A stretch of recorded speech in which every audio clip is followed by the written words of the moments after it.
ठीक है, आपका चैप्टर भी नया है और एक तरीके से पूरा यूनिट खत्म हो गया है। स्थिर वैद्युत की जो आपका चल रहा था इलेक्ट्रोस्टैटिक्स, वो पूरा खत्म हो गया और आपके पास नया चैप्टर और नया यूनिट स्टार्ट हो गया, विद्युत धारा। चैप्टर का नाम भी विद्युत धारा है और पूरे यूनिट का नाम भी विद्युत धारा है। इस यूनिट के अंदर भी 2-3 चैप्टर आपके पास आएंगे। तो ये चैप्टर नंबर क्या कह सकते हो आप? हमने चैप्टर थोड़ा तोड़ तोड़ के पढ़ा एनसीईआरटी के अकॉर्डिंग।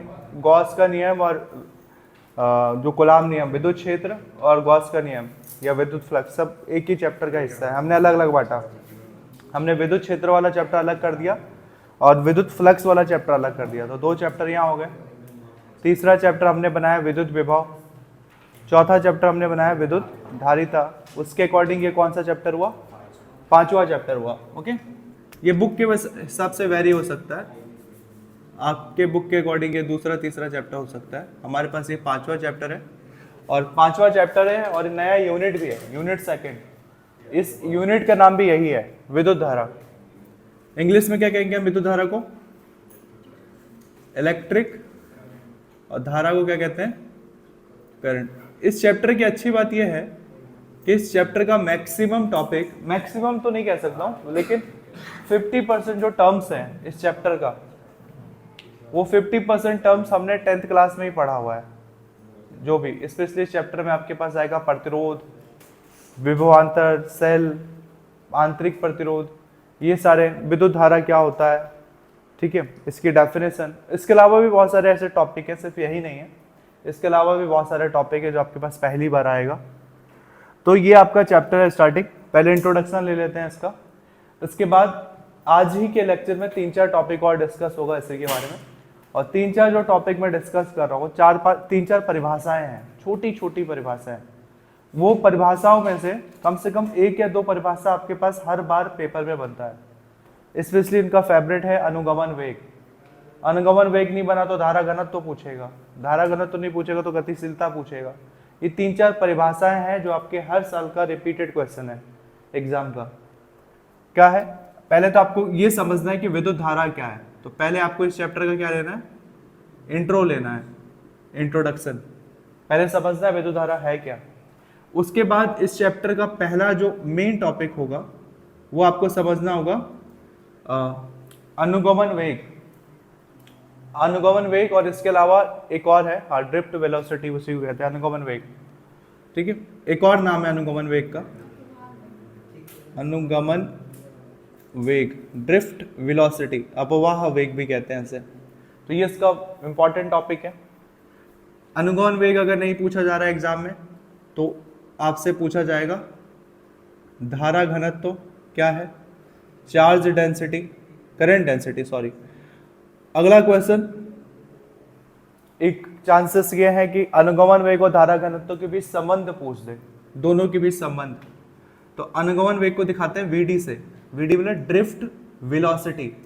धारा घनत्व को हम दिखाते हैं नॉर्मली जे से, ठीक है, चार्ज डेंसिटी, करंट डेंसिटी। ये दोनों नहीं पूछेगा तो हो सकता है इन दोनों के बीच का रिलेशन पूछ ले, संबंध। तो आपको संबंध पूछ सकता है दोनों के बीच का, वीडी और किसके बीच का? जे। अनुगमन वेग और धारा घनत्व के बीच संबंध पूछ सकता है आपको। संबंध का मतलब क्या होता है? एक ऐसा फॉर्मूला जिसमें कि दोनों आए। अगर ये तीनों ही नहीं पूछे, जो चांसेस बहुत कम है, पूछना चाहिए तीनों में से कोई ना कोई, तो एक लास्ट टॉपिक बच गया आपके पास, वो है मोबिलिटी। मोबिलिटी किसे कहते हैं? गतिशीलता, मोबिलिटी। म्यू से दिखाते हैं किसी बुक में, किसी बुक में अलग चीज से दिखाते हैं। तो गतिशीलता आपका लास्ट टॉपिक होगा। हाँ ठीक है, गतिशीलता आपका लास्ट टॉपिक होगा। इसमें कुछ ब्लर तो नहीं है क्योंकि वो ठीक उसके नीचे हिलता बहुत है वहां पे, ठीक है। कौन आ रहा है?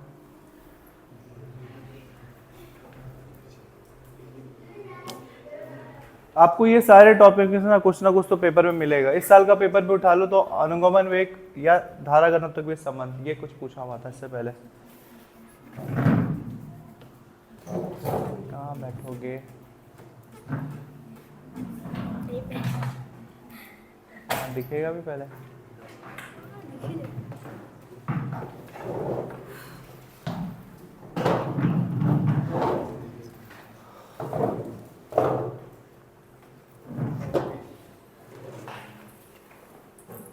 क्या हुआ?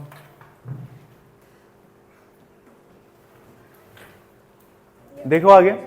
हाँ, कुछ हुआ नहीं था अभी, चैप्टर का इंट्रोडक्शन चल रहा है। तो ये है आपका टॉपिक जो आज डिस्कस होना है, विद्युत धारा का इंट्रोडक्शन, अनुगमन वेग, धारा घनत्व, संबंध, मतलब इन दोनों के बीच संबंध और गतिशीलता। तो सबसे पहले आते हैं विद्युत धारा पे। विद्युत धारा वर्ड मुझे नहीं लगता कि आप पहली बार सुन रहे होगे आज। क्या होता है विद्युत धारा? Current, electricity. 10th क्लास में हमने पढ़ा है, कुछ अलग डेफिनेशन नहीं देना है, वही डेफिनेशन है। आवेश प्रवाह की दर क्या कहलाती है?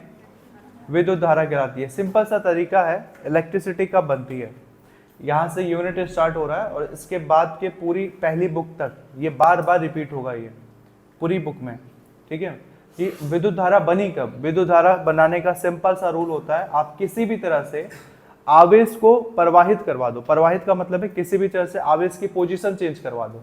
जो आवेश एक जगह रुका है उसको मोशन में ला दो। अगर आवेश मोशन में आ गया, गति में आ गया, तो अब वो आवेश क्या बना देगा? विद्युत धारा। और आवेश में सिर्फ इलेक्ट्रॉन ही नहीं हो सकता है, प्रोटॉन भी एज वेल एज। आप लास्ट चैप्टर सेमीकंडक्टर पढ़ोगे, उसमें हम पॉजिटिव चार्ज की वजह से इलेक्ट्रिसिटी बनाते थे, प्रोटॉन की वजह से। एक्चुअली प्रोटोनिक कोटर कहते थे हम उसको वहां पे। फिलहाल यहाँ पे आपको फर्स्ट बुक में याद रखना है नॉर्मली कि आवेश प्रवाह की दर, और आवेश में भी कौन से आवेश को फोकस करना है हमें?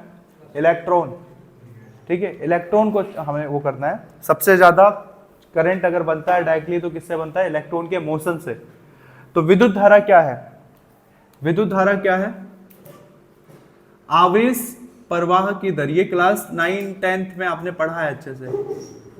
आवेश प्रवाह की दर विद्युत धारा कहलाती है। और आवेश में भी कौन से आवेश की बात कर रहे हैं हम? इलेक्ट्रॉन, ऋणावेश। इलेक्ट्रॉन के प्रवाह की दर क्या कहलाती है? विद्युत धारा। अगर इलेक्ट्रॉन चल रहा है तो विद्युत धारा बनेगा। फॉर्मूला क्या बनता है? विद्युत धारा को किस चीज से दिखाते हैं हम? आई से। आई से दिखाते हैं करंट को। और फॉर्मूला क्या होता है? आवेश प्रवाह की दर, ये होता है Q अपॉन Q। क्या हो गया? आवेश। और दर का मतलब क्या होता है? टाइम, समय। कभी भी दर वर्ड आ गया मतलब समय की बात हो रही है। तो आवेश प्रवाह की दर क्या कहलाती है? विद्युत धारा कहलाती है, ठीक है। विद्युत धारा का मात्रक क्या हो सकता है? विद्युत धारा का जो मात्रक होता है, एक मात्रक तो आप सबको पता है क्या होता है? एम्पियर। किस चीज से दिखाते हैं? कैपिटल ए से, क्योंकि साइंटिस्ट का नेम है इसलिए कैपिटल में आएगा। इसके अलावा फॉर्मूले से भी एक मात्रक बना सकते हो। आवेश का मात्रक क्या होता है? समय का मात्रक क्या होता है? सेकंड। तो इसके अलावा इसका एक और मात्रक बना सकते हैं, या कूलाम प्रति सेकंड। हालांकि ये फर्स्ट और लास्ट टाइम डिस्कस हो रहा है, पूरी फिजिक्स में हमें सिर्फ क्या वर्ड यूज करना है? एम्पियर। बट याद रखना कि उसका आल्सो एक मात्रक हो सकता है कूलाम पर सेकंड। ओके, क्या हुआ? चलो बस ब्लर नहीं होना चाहिए। इसके अलावा विद्युत धारा कैसी राशि है? सदिश या अदिश? मुझे उसके पीछे का रीजन चाहिए। सदिश है तो क्यों और अदिश है तो क्यों? सदिश है, अदिश है, 50-50% वोटिंग हो रही है। वोटिंग करवा लें, जो जीता वो राशि। तो सदिश राशि है, हाथ खड़ा करो जो मानते हैं सदिश राशि है विद्युत धारा। रहने दो, नीचे ही रखो, ठीक है। रीजन दे दो कोई। अगर विद्युत धारा सदिश राशि है तो समझाओ, और अदिश राशि है तो मुझे ये भी समझाओ कैसे विद्युत धारा अदिश राशि है। क्योंकि विद्युत धारा को दिशा की जरूरत होती है। पहले तो ये बताओ किस पार्टी की तरफ हो? सदिश वाले की तरफ? अदिश? अदिश की तरफ है। अच्छा, और क्यों अदिश क्यों है ये? विद्युत धारा जो आपका है वो है आपकी अदिश राशि, स्केलर क्वांटिटी। अरे कॉमन सेंस लगाओ ना, सिंपल सी बात है। आपके घर में विद्युत धारा आ रही है, करंट आता है? नहीं आता है? आता है ना करंट। तो क्या आपके घर में जो तार पूरब की दिशा में जा रहा है उसमें करंट ज्यादा फ्लो होता है? कोई ऐसी दिशा है आपके घर में जिसमें करंट ज्यादा फ्लो होती होगी? नहीं, तो करंट दिशा के हिसाब से तो फ्लो नहीं होती है। आपके घर में जो भी तार लगे हैं उसको इस बात से तो मतलब नहीं है कि मैं पूरब की जगह ज्यादा बहूंगी, फ्लो होंगी, या मेरी इंटेंसिटी पूरब दिशा में ज्यादा होगी, पश्चिम में कम होगी। ऐसा तो नहीं होता है। विद्युत धारा को दिशा से कोई फर्क नहीं पड़ता है, उसे किसी भी दिशा में बहाओ वो सेम ही बहेगा, सेम ही फ्लो होगा। ठीक है, या फिर ऐसा नहीं है कि आप पूरब दिशा के स्विच छुओगे अगर तो आपको कम करंट लगेगा और दक्षिण दिशा में ज्यादा करंट लगेगा, ऐसा होता है? हर जगह सेम ही लगता है करंट। तो विद्युत धारा को दिशा से कोई मतलब नहीं होता, आप किसी भी डायरेक्शन में विद्युत धारा रखो, विद्युत धारा का मान सेम रहेगा। तो विद्युत धारा कैसी राशि है आपकी? यह है अदिश राशि, स्केलर क्वांटिटी, क्योंकि इसका परिमाण है लेकिन इसको दिशा से कोई मतलब नहीं है। तो ये बेसिक्स। विद्युत धारा क्या होता है? आवेश प्रवाह की दर विद्युत धारा कहलाती है। विद्युत धारा का फॉर्मूला I बराबर Q/T। ये क्लास 8th में नहीं भी पढ़ा होगा तो 10th में तो पढ़ा ही होगा कम से कम हर इंसान ने। I बराबर Q/T। एम्पियर होता है इसका मात्रक, और राशि कौन सी है? ये स्केलर क्वांटिटी, अदिश राशि। सदिश वालों के पीछे क्या तर्क था, क्यों सदिश बोल रहे थे? इसके अलावा आपके पास अगला टॉपिक है अनुगमन वेग, इस पे आएंगे, पहले कुछ लिख लेते हैं। ठीक है, तो विद्युत धारा की जल्दी से डेफिनेशन लिखते हैं। आवेश प्रवाह की दर विद्युत धारा कहलाती है, फिर ये फॉर्मूला लिखना है, फिर मात्रक लिखना है, फिर राशि लिखनी है। हो गया आपका? ठीक है, अगला देखो, अगला टॉपिक क्या है हमारे पास? अनुगमन वेग या अपवाह वेग कहते हैं इसको। इसको देख लेते हैं पहले। ये तो आपने विद्युत धारा बचपन में भी पढ़ा था, कोई इतना डिफिकल्ट टॉपिक नहीं था। ये पढ़ने लायक टॉपिक ही नहीं था 12th क्लास में।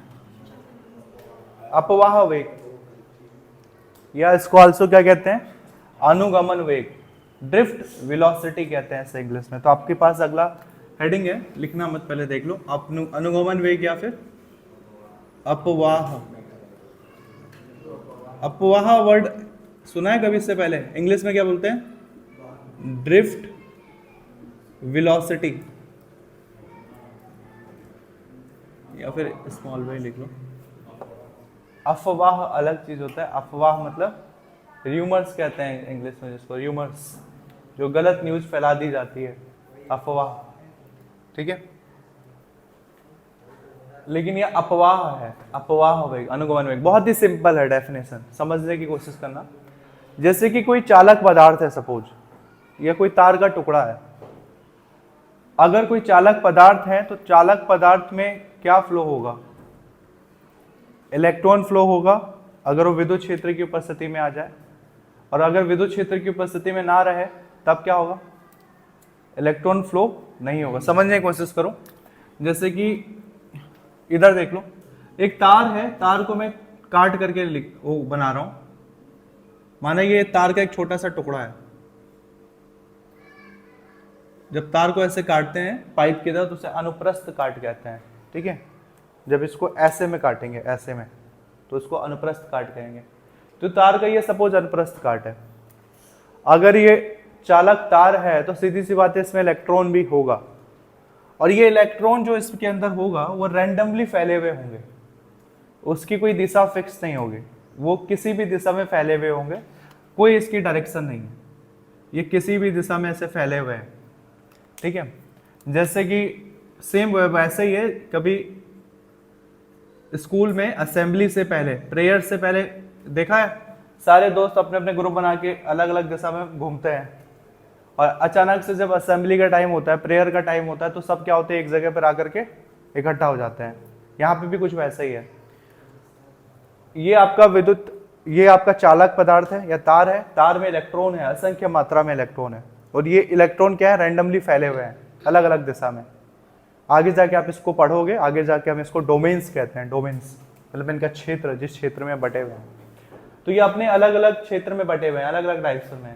लेकिन जब इस तार को विद्युत क्षेत्र की स्थिति में लाया जाए ना, तो ये सारे के सारे इलेक्ट्रॉन एक फिक्स दिशा में आकर के मुड़ जाते हैं। जब इन्हें किसी विद्युत क्षेत्र की उपस्थिति में लाया जाए तब ये सारे एक फिक्स दिशा में आकर के मुड़ जाएंगे, सबकी दिशा ऐसे फिक्स हो जाएगी। ये ऐसे कतार में आकर के होता था ऐसे स्कूल में। प्रेयर से पहले सब इधर उधर घूमेंगे, लेकिन जब मेन टाइम आएगा प्रेयर का या असेंबली का, सब एक लाइन में खड़े। अब इलेक्ट्रॉन क्या हो गए, एक कतार में खड़े हो गए, एक डायरेक्शन में सारे एक तरफ देख रहे हैं। तो यहीं से डेफिनेशन बन सकता है आपका, विद्युत क्षेत्र की उपस्थिति में इलेक्ट्रॉनों के एक दिशीय वेग को, एक दिशा में अगर ये हैं तो अब क्या कर रहे हैं, ये विद्युत क्षेत्र की उपस्थिति में आ गए हैं। अब इनको क्या करना है, स्टार्ट करना है, भागना स्टार्ट करना है। इनमें वेग स्टार्ट हो जाएगा। वेग मतलब अब ये चलना स्टार्ट कर देंगे। तो विद्युत क्षेत्र की उपस्थिति में इलेक्ट्रॉनों के एक दिशीय वेग, एक दिशीय वेग का मतलब सब एक ही दिशा में भाग रहे हैं, एक दिशीय वेग को हम क्या कहते हैं, अनुगमन वेग या फिर अपवाह वेग या ड्रिफ्ट वेलोसिटी। ड्रिफ्ट का मतलब होता है धकेलना, एक अगला पीछे वाला आगे वाले को ढकेलेगा, वो ड्रिफ्ट वेलोसिटी कहेंगे इसको। और ये क्यों आगे बढ़ रहे हैं, ये विद्युत क्षेत्र की वजह से आगे बढ़ रहा है। और विद्युत क्षेत्र की वजह से क्यों आगे बढ़ रहा है, क्योंकि विद्युत क्षेत्र में पता है कि विद्युत क्षेत्र में दो पॉइंट होती हैं, दो टर्मिनल होते हैं या सिरे होते हैं, एक प्लस होता है और एक, और करंट हमेशा कहां से कहां बहता है, प्लस से माइनस की तरफ। तो जो भी करंट होगा वो कहां की तरफ बढ़ेगा, प्लस से माइनस की तरफ फ्लो होगा। ठीक है, तो सिंपल से आपको एक चीज याद रखना है, यहां से डेफिनेशन बना सकते हो। आज का पानी नहीं है, कल का है। सुबह भरा था, नहीं तो आज का नहीं होगा। सुन लो, है उसमें बचा हुआ, दे दो पीछे थोड़ा बहुत। क्या बना सकते हो डेफिनेशन, विद्युत क्षेत्र में इलेक्ट्रॉनों के एक दिशीय वेग को क्या कहते हैं, अपवाह वेग या अनुगमन वेग कहते हैं। कोई इतना डिफिकल्ट डेफिनेशन नहीं है। किस क्षेत्र की उपस्थिति में कर रहे हैं हम, विद्युत क्षेत्र की उपस्थिति में। ठीक है, विद्युत क्षेत्र की उपस्थिति में किसके, इलेक्ट्रॉनों के एक दिशीय वेग मतलब वन डायरेक्शनल वेलोसिटी, एक दिशीय वेग को ही क्या कहते हैं, अनुगमन वेग कहते हैं, ड्रिफ्ट वेलोसिटी। इसको v और बेस में d से दिखाते हैं, समझ गए। यहीं से अनुगमन वेग के बाद मैं एक नया कॉन्सेप्ट आपको बताऊंगा, धारा घनत्व क्या होता है। ठीक है, या फिर अनुगमन वेग और धारा घनत्व के बीच रिलेशन आपको समझाऊंगा। अनुगमन वेग का भी एक फॉर्मूला होता है, वो भी आपको समझाऊंगा।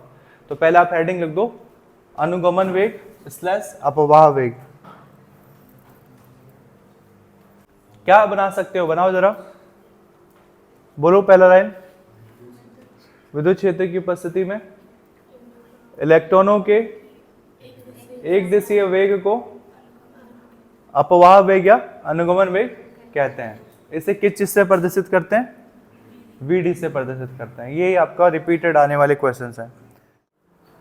देखो अभी हमें एक रिलेशन निकालना है किसके बीच, धारा और अनुगमन वेग के बीच। हमने अनुगमन वेग क्या होता है देख लिया है। अब एक सिंपल सा छोटा सा डेरिवेशन करेंगे। इस चैप्टर के डेरिवेशन काफी छोटे छोटे हैं। ठीक है, डेरिवेशन के नाम पे ये नवजात बच्चे हैं, स्टार्ट होने से पहले देखोगे खत्म हो गया डेरिवेशन, और आते भी हैं। तो हमें अभी क्या चाहिए, अनुगमन वेग, देखो हेडिंग, अनुगमन वेग व वैद्युत धारा में संबंध।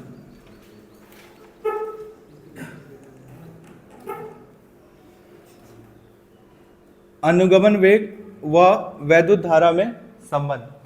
जैसे कि अभी मैंने ये डायग्राम ड्रॉ किया था, ये किस चीज का डायग्राम है, सपोज करो ये कोई तार है, तार का अनुप्रस्थ काट है। ठीक है, कार्टेशियन कट क्या बोलते हैं ये, और इसमें इलेक्ट्रॉन है। हमें एक ऐसा फॉर्मूला चाहिए जिसमें I और VD दोनों आए, तो कैसे आ सकता है, इसके लिए हमें समझना है। पहले भी मैंने बहुत बार बोला है कि कभी भी आपको समझ में ना आए चीजें, कॉम्प्लिकेटेड हो, तो कभी भी आप आवेश की तुलना किससे कर दो, पानी से कर दिया करो। आवेश को किससे समझो, पानी से। पानी, आवेश किस में बहता है, आवेश पानी में बहता है। आवेश किस में बहता है, चालक में बहता है। या फिर यहाँ पे देख लो तार में बह रहा है, या आवेश ना बोलो करंट बोल लो, करंट किस में बहता है, तार में बहता है। और पानी को हम तार की जगह क्या ले सकते हैं, अगर पानी बह रहा है तो पाइप ले सकते हैं, तो जैसे आप इसको अभी थोड़े समय के लिए हटा दो कि हम आवेश पढ़ रहे हैं, इलेक्ट्रॉन पढ़ रहे हैं, ये सब हटाओ। हम अभी सपोज कर लो ये पाइप है, ये कोई तार नहीं है, ये पाइप है, और इस पाइप में क्या फ्लो होगा? पानी। हमें इसमें टोटल पानी की मात्रा पता करनी है कि टोटल कितना पानी इसमें फ्लो हो रहा है, और ये किस किस चीज़ पे डिपेंड करेगा? बताओ, इसमें पानी की मात्रा किस किस चीज़ पे डिपेंड करेगा? पहली बात तो सबसे पहले किस पे? धारिता। सबसे पहले तो ये जो अनुप्रस्थ काट है ना, ये इसका क्षेत्रफल कितना बड़ा है? मैं सिंपल आपसे पूछ रहा हूँ, आप इमेजिन करो दिमाग में कि पाइप है आपके पास, उस पाइप में ज्यादा से ज्यादा पानी कब आएगा आपको ये पता करना है, या कब पाइप में पानी की मात्रा बढ़ेगी घटेगी। पहली बात तो पाइप का क्षेत्रफल यदि बढ़ेगा या घटेगा उस हिसाब से उसमें पानी चेंज होता है, ठीक है। अगर मोटा पाइप है तो इसमें ज्यादा पानी आएगा, और पतला पाइप है तो कम पानी आएगा। तो पहले पाइप में जो पानी है किस पे डिपेंड करेगा? क्षेत्रफल पर, ये अनुप्रस्थ काट के क्षेत्रफल पर डिपेंड करेगा, एरिया पे। और किस पे डिपेंड कर सकता है पानी फ्लो होना है? पाइप की लंबाई पे, ठीक है। इसके अंदर आ गया और क्षेत्रफल के अंतर्गत पूरा, ठीक है। लंबाई से अच्छा पता क्या कह सकते हो आप? उसमें कितना पानी आ रहा है, पानी की स्पीड कितनी है। जितना ज्यादा पानी इसके अंदर से फ्लो हो रहा है उतना ज्यादा इसके अंदर क्षमता होगी इसको रखने की। तो अगला इसमें डिपेंड कर सकता है कि पानी की वेग कितनी है, वेलोसिटी। जितनी तेजी से उसमें पानी फ्लो होगा वो उतना ज्यादा क्या करेगा, अपने में से पानी फ्लो करवा पाएगा। मेन चीज है कि हमें पता करने की टोटल कितना पानी अपने में से फ्लो करवा रहा है। अगर ये तार होगा तो हमें पता करने की तार अपने में से कितना करंट फ्लो करवा रहा है, आई की वैल्यू गेन करनी है। अभी की केस में ये पाइप है नॉर्मल, हमें पता करना है इसमें पानी कितना फ्लो हो रहा है टोटल। तो या तो आप क्षेत्रफल बढ़ाओ घटाओ, उससे पानी की मात्रा बढ़ेगी घटेगी, या फिर आप क्या कर लो, पानी की स्पीड को बढ़ा दो या घटा दो, उससे पानी की मात्रा डिपेंड करेगी। और किस पे डिपेंड कर सकती है? इसके अलावा डिपेंड करेगी पानी की मॉलिक्यूल्स पे, पानी में कितने मॉलिक्यूल्स हैं उनके नंबर्स पे, ठीक है। तो पानी के मॉलिक्यूलों की संख्या, वह आवेश की केस में हम इसको Ne से दिखा देंगे, नंबर ऑफ इलेक्ट्रॉन्स, ठीक है। पानी के केस में नंबर ऑफ वाटर मॉलिक्यूल्स दिखा दो, उस पर डिपेंड करेगा। और किसी चीज पर डिपेंड कर सकता है? अब अगर पानी हटा दो, हम बात कर रहे हैं अब वापस से किसी तार की। क्वेश्चन ये कि किसी तार में से जो करंट है वो किस किस चीज पे डिपेंड करता है? तो सीधे सीधा तार में जो करंट है वो डिपेंड करेगा तार के क्षेत्रफल पर। तार का क्षेत्रफल जितना ज्यादा या जितना कम होगा उस हिसाब से करंट की वैल्यू भी चेंज होती है। सेकंड, तार का क्षेत्रफल बढ़ाने घटाने से आल्सो उसका क्या चेंज होता है? अनुगमन वेग भी, या फिर वेग भी चेंज होता है। पानी की केस में भी तो ये होता है, अगर पतला पानी होगा, पतला पाइप होगा तो उसमें पानी की स्पीड क्या होती है? ज्यादा होती है। लेकिन पाइप क्या हो जाएगा, क्षेत्रफल बढ़ा दो और वेग जहां से वो निकल रहा है पानी, मोटर, वो उसका उतना ही रखो स्पीड, लेकिन आपने क्षेत्रफल बढ़ा दिया अगर पाइप का, तो स्पीड क्या हो जाएगी? कम हो जाएगी। या फिर पानी को हम दूर तक फेंकने के लिए, बचपन में देखा है हम पानी की पाइप को क्या करते थे, आगे से पिचकाते थे जिससे कि पानी क्या जाए और ज्यादा दूर जाए। तो एक्चुअल में हम क्या कर रहे हैं, उसका क्षेत्रफल घटा रहे हैं जिससे कि स्पीड उसका बढ़ जाए। अभी भी करते हो, गुड। तो ये सारी चीजें होती हैं जिसपे विद्युत धारा डिपेंड कर सकती है। और ये रिलेशन कैसा है? सिंपल सा ये रिलेशन होता है, ये सारा अनुक्रमानुपाती वाले। क्या होता है, अगर इसमें करंट है, इलेक्ट्रॉन फ्लो हो रहा है, तो किस किस चीज पे डिपेंड करेगा? तो ये डिपेंड करता है, आई आपका डिपेंड करता है, और एक और चीज पे डिपेंड करता है कि ये कितने समय तक खोला गया है पाइप, ठीक है। जितना ज्यादा समय तक खोलेंगे उतना ज्यादा उसमें पानी फ्लो होगा। तो आप सिंपल से कह सकते हो आवेश जो है आपका, आवेश पता कर रहे हैं, आवेश डिपेंड करता है कि इसमें कितने नंबर ऑफ इलेक्ट्रॉन्स है, ठीक है। नंबर ऑफ इलेक्ट्रॉन्स कितने हैं, उस चालक पदार्थ का क्षेत्रफल कितना है, और आल्सो उस चालक पदार्थ में जो आवेश बह रहा है, आवेश है या इलेक्ट्रॉन है, उसका अनुगमन वेग कितना है, उसका वेग को हम अनुगमन वेग कहेंगे, उसका अनुगमन वेग कितना है। इन चीजों पे डिपेंड करेगा आवेश। किसी चालक में बहने वाला आवेश इन चीजों पे डिपेंड करता है कि उसमें नंबर ऑफ इलेक्ट्रॉन्स कितने हैं, उस तार का क्षेत्रफल कितना है और उसमें अनुगमन वेग कितना है, ठीक है, इस पे डिपेंड करता है। क्यों? आपको रिलेशन किसके बीच चाहिए? अनुगमन वेग और विद्युत धारा। अनुगमन वेग को किस चीज से दिखाते हैं? Vd। तो फॉर्मूले में Vd तो आ गया है, आल्सो आपको फॉर्मूले में अब क्या चाहिए? विद्युत धारा। विद्युत धारा को किस चीज से दिखाते हैं? I का कोई फॉर्मूला पढ़ा अभी आपने? I बराबर Q/T। अगर आपको I चाहिए तो इस Q को किससे डिवाइड करना पड़ेगा? तो Q है ना, Q बराबर इतना होता है अगर, तो हमें पता है I बराबर कितना होता है? Q/T। तो आप Q की वैल्यू को यहां पे रख दो, तो आप या तो Q की वैल्यू रख दो यहां पे, I बराबर क्या हो जाएगा? Q की वैल्यू कितनी है? NEA VD upon T। तो I की वैल्यू कितनी हो जाएगी? I की वैल्यू तो यही है, NEA VD, ठीक है। एक सेकेंड रुको, इसमें कुछ तो छूट रहा है हमारा। इसमें हमने T नहीं लिखा था क्या आवेश वाले में? NEA VD T भी होता है इसमें, हाँ। इसमें डिपेंड ये करता है कि आपने कितनी देर तक खोल के रखा हुआ है। इसमें T भी होगा, तो आल्सो इसमें भी T होगा। तो T से T क्या हो जाएगा आपका? कैंसिल हो जाएगा। तो क्या बच गया? सिंपल सा I बराबर NEA VD और T से T तो कैंसिल हो गया। तो ये आपका रिलेशन बन गया, धारा और VD मतलब अनुगमन वेग, इसके बीच संबंध बन गया। संबंध मतलब फॉर्मूला। तो एक फॉर्मूला ऐसा है जिसमें धारा और अनुगमन वेग दोनों आ रहा है, ठीक है। तरीका सिंपल सा है कि किसी विद्युत चालक में से या तार में से, तार में बहने वाली आवेश किस किस चीज पे डिपेंड करता है? डिपेंड करता है कि उसमें नंबर ऑफ इलेक्ट्रॉन्स कितने हैं, Ni पे, ठीक है। और डिपेंड करेगा उसका क्षेत्रफल कितना है चालक का, और डिपेंड करेगा कि चालक में अनुगमन वेग कितना है इलेक्ट्रॉनों का, और आल्सो डिपेंड करेगा कि आपने करंट को कितनी देर तक फ्लो करवाया, समय पे डिपेंड करेगा। मैंने पानी वाला एग्जांपल दिया था, तो उस पर भी डिपेंड करेगा कि उस पाइप में पानी कितने देर तक फ्लो हुआ है, ठीक है। तो ये सिंपल सा रिलेशन है, इसमें कोई डिफिकल्ट है? बस ये लाइन याद रखना है, NEA VD T, इन चीजों पे ये डिपेंड कर रहा है आवेश। बाकी I बराबर Q/T करोगे, T से T कट जाएगा, जो बचा वो आंसर। ये 3 नंबर का छोटा सा डेरिवेशन आपसे पूछा जाता है। या तो पूछेगा अनुगमन वेग और विद्युत धारा में संबंध, या फिर पूछेगा अनुगमन वेग व धारा घनत्व में संबंध। इसके बाद धारा घनत्व आएगा आपके पास। तो हेडिंग लिखा हुआ है। संबंध दिखाने के लिए आप बस एक काम करो, ये सारे टर्म्स को समझाओ क्या क्या है।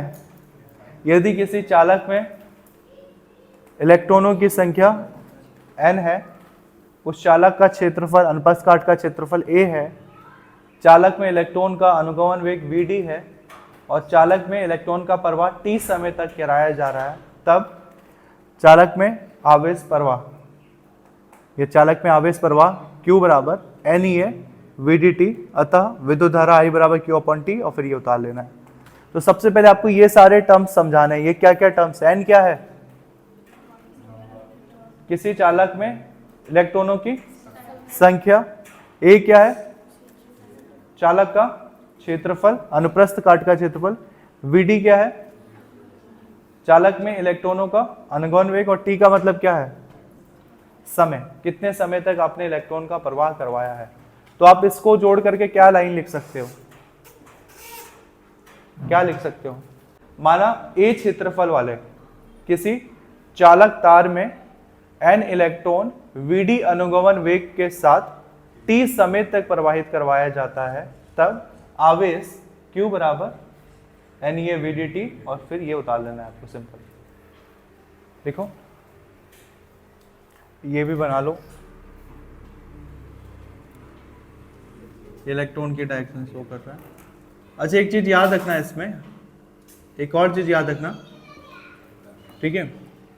टी को भी नीचे से लिख लो, उसको अलग से क्यों लिखा है टी, और ये ए एक्चुअल में अगर लिखना ही है तो यहाँ लिखो, ये ए है। एक चीज याद रखना, आप कभी भी ना करंट फ्लो होता है तो वो प्लस से माइनस जाता है, ये तो हमें पता है, ठीक है। और करंट हमेशा फ्लो होगा इलेक्ट्रॉन के बहने की विपरीत दिशा में, ठीक है। याद रखना, अगर इलेक्ट्रॉन यहां से वहां जा रहा है लेफ्ट टू राइट जा रहा है, आपको इलेक्ट्रॉन के बहने की दिशा दिख रही है, और मैं कह रहा हूं करंट हमेशा इलेक्ट्रॉन की विपरीत दिशा में बहती है। इसका मतलब करंट किस दिशा में जा रहा होगा? विपरीत दिशा में, ठीक है। अगर ये लेफ्ट टू राइट जा रहा है तो करंट आपका राइट टू लेफ्ट जाएगा। इसका मतलब पॉजिटिव कौन है, नेगेटिव कौन है? करंट आल्सो कहां से कहां जाती है? प्लस से माइनस। का मतलब प्लस ये वाला रहा होगा और माइनस ये वाला। तो हमेशा याद रखना, कभी भी जो विद्युत धारा होती है इलेक्ट्रॉन की दिशा के विपरीत दिशा में फ्लो होती है। ओके, अब लिखो जरा, ये हो गया आपका अनुगमन वेग तथा विद्युत धारा में संबंध। डिफिकल्ट था ये? नहीं। इससे पहले हमने क्या पढ़ा? अनुगमन वेग क्या होता है? क्या होता है अनुगमन वेग? विद्युत क्षेत्र में इलेक्ट्रॉन के एक दिशीय वेग को अनुगमन वेग कहते हैं। संबंध ये सिंपल सा है, बस ये याद रखना, NEA/VDT, इन चीजों पर आवेश डिपेंड करता है। इसके बाद आपके पास जो टॉपिक है वो टॉपिक है धारा घनत्व। क्या टॉपिक है? धारा घनत्व। इंग्लिश में क्या कहेंगे धारा को? घनत्व को क्या कहेंगे? Density, current density. धारा घनत्व देखो सिंपल सा टॉपिक है। धारा घनत्व को हम दिखाते हैं J से, और ये सिंपल सा ये है J बराबर I/A। डिफाइन कर सकते हो? J बराबर I/A। J क्या है? धारा घनत्व। I क्या है? विद्युत धारा। और A क्या है? क्षेत्रफल। कैसे डिफाइन करोगे? विद्युत धारा और क्षेत्रफल के अनुपात को धारा घनत्व कहते हैं, ठीक है। इससे बेस्ट आप ऐसे कह लो, अगर A बराबर 1 हो गया तो I बराबर क्या हो जाएगा? J। A बराबर 1 अगर हो गया तो I बराबर J हो जाएगा। तो A है क्या? क्षेत्रफल। क्षेत्रफल का मात्रा क्या होता है? Metre square. यदि, या फिर बोलो एकांक मीटर स्क्वायर से या एकांक क्षेत्रफल से, ठीक है, या इकाई क्षेत्रफल बोलो। एक का A मतलब 1 है, तो इसे बोलो इकाई क्षेत्रफल से बहने वाली धारा क्या कहलाती है? धारा घनत्व कहलाती है। ये भी तो बना सकते हैं डेफिनेशन। A अगर 1 हो जाएगा तो I बराबर A हो जाएगा। तो A 1 है तो 1 को बोल सकते हैं इकाई या एकांक। तो इकाई क्षेत्रफल से होकर बहने वाली धारा क्या कहलाती है? धारा घनत्व कहलाती है। सिंपल सा आपका फॉर्मूला भी बन जाएगा इससे। फॉर्मूला तो है ही, वो लिखा हुआ आगे।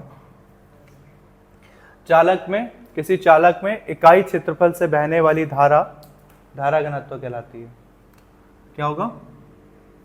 ये क्या है? क्षेत्रफल। और कैसा क्षेत्रफल है ये? सपोज A की वैल्यू 1 मीटर स्क्वायर है तो हम इसको कहेंगे इकाई क्षेत्रफल। I का मतलब क्या है? विद्युत धारा। और J मतलब क्या है? अनुगमन वेग, सॉरी धारा घनत्व। तो किसी चालक के इकाई क्षेत्रफल में बहने वाली धारा क्या कहलाती है?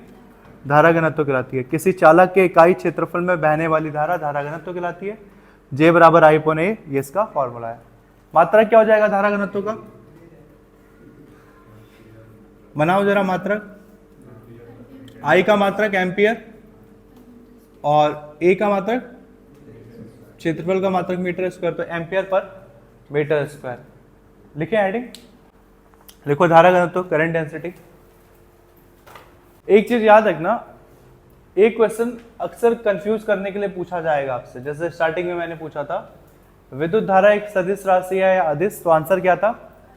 अदिश राशि है। लेकिन अगर क्वेश्चन पूछा जाए धारा घनत्व एक सदिश राशि है या अदिश, तो इसका आंसर है सदिश राशि। कंफ्यूजन इसमें बहुत होगा। आप सिर्फ विद्युत धारा पढ़ के गए होंगे तो आप अदिश राशि टिक करके आ जाओगे कि विद्युत धारा अदिश है तो ये भी अदिश होगा। नहीं, इसमें याद रखना धारा घनत्व एक कैसी राशि है? सदिश राशि है। धारा घनत्व एक सदिश राशि है, तो इसमें राशि लिख दो सदिश। धारा घनत्व आपके पास एक लास्ट रिलेशन है, छोटा सा रिलेशन है धारा घनत्व और अनुगमन वेग के बीच संबंध। जैसे अनुगमन वेग और विद्युत धारा में संबंध है ना, वैसे ही अब आपको करना है अनुगमन वेग और विद्युत धारा हटा करके क्या लिखना है? धारा घनत्व में संबंध। संबंध देख लो क्या है। I की वैल्यू अगर आपको याद है तो ठीक है। I की वैल्यू क्या है? NEA/VD। अगर I बराबर इतना है और J बराबर कितना है? I/A तो सिंपल सा आप निकाल लो ना आंसर यहीं से। क्या संबंध है मैं इधर कर दे रहा हूं इसको प्रूफ। चूंकि I बराबर कितना है NEA VD, ये आया NEA VD, और J बराबर कितना है I अपॉन A, तो I की वैल्यू रख लो NEA VD अपॉन A, कुछ कटा A से A कट गया तो क्या बच गया NE VD, तो ये संबंध बन गया। देखो J मतलब धारा घनत्व, VD मतलब अनुगमन वेग, तो ये अनुगमन वेग और धारा घनत्व के बीच संबंध है, सिंपल सा। अगर आपको वो वाला आंसर याद है तो आपका ये भी हो जाएगा। या इसी आंसर को एक लाइन और बढ़ा दोगे और इस लाइन में I अपॉन A कर दोगे तो ये हो जाएगा NEA VD अपॉन A से A कट गया और I अपॉन A की जगह आ गया J NE VD, यही वाला आंसर आगे बढ़ गया। आपको ये वाला लिखना है वैसे, तो हेडिंग लिख दो सिंपल सा छोटा सा, अनुगमन वेग व धारा घनत्व में संबंध, और ये लिखने के बाद ये 3 लाइन उतार लो।